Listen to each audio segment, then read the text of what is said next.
তার মধ্যে 7 জনের মৃত্যু সংবাদ ইতিমধ্যে আপনারা পেয়েছেন। সেই হত্যাকাণ্ডের প্রতিবাদে আজকে সারা বাংলাদেশের লো সেক্টর গর্জে উঠেছে। সারা লো ভোট যে শ্রমিকদের হৃদয়ে রক্তক্ষরণ হচ্ছে, এই রক্তক্ষরণের দ্বিতীয় দিন অতিবাহিত হলো ছাত্র জনতার অভ্যুত্থানের মাধ্যমে ক্ষমতায় আসীন সরকারের প্রধান উপদেষ্টা, স্বরাষ্ট্র বা নৌ উপদেষ্টার পক্ষ থেকে এই ঘটনার বিষয়ে আমরা একটি শব্দ এখনো পর্যন্ত শুনতে পাইনি।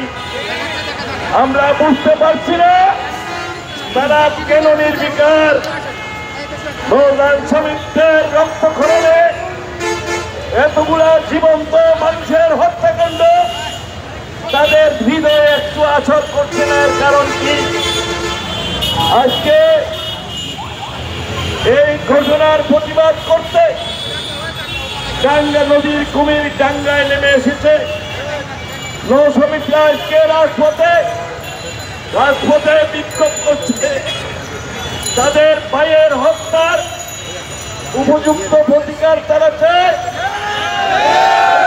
হত্যার বদলা চায়, হত্যাকারীদের অবিলম্বে গ্রেফতারের মধ্য দিয়ে ফাঁসি কাটতে ঝুলন্ত দেখতে চায়।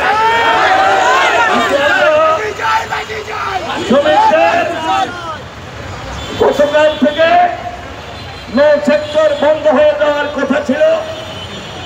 নৌ সেক্টরের শ্রমিকদের বন্ধ করা সউদ্যোগে বন্ধ হয়ে যাওয়া অবস্থানকে সরকারকে সময় দেওয়ার লক্ষ্যে সুযোগ দেওয়ার জন্য আমরা একটি কর্মসূচির মধ্য দিয়ে 3 দিন সময় দিয়েছি, যার 1.5 দিন অতিবাহিত হয়েছে।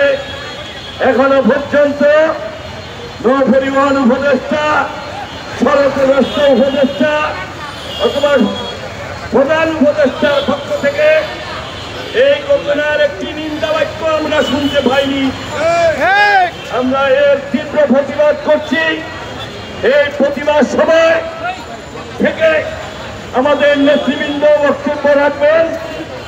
এরপরে আমরা আমাদের চূড়ান্ত বক্তব্য জাতির সামনে সংবাদ মাধ্যমের মাধ্যমে সমগ্র জাতির কাছে এবং এই ঘুমিয়ে থাকা সরকারের উপদেষ্টা মন্ডলীর কর্ণকুহরে প্রবেশের চেষ্টা করব।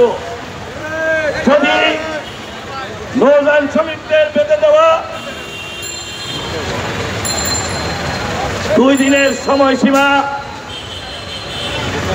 সময়সীমার মধ্যে নৌপথের সার্বিক নিরাপত্তা, এই অকাল অমানসিক হত্যাকাণ্ডের শিকার শ্রমিকদের হত্যাকারীদের খুঁজে বের করে আইনের আওতায় আনার সংবাদ এবং এই নিহত পরিবারের জন্য নৌযান শ্রমিক ফেডারেশন ঘোষিত ক্ষতিপূরণের ঘোষণা না আসে, তাহলে যা হওয়ার সেটা অবশ্যই আপনারা শুনতে পাবেন। আমি প্রতিবাদ সভা শুরু করার জন্য আমি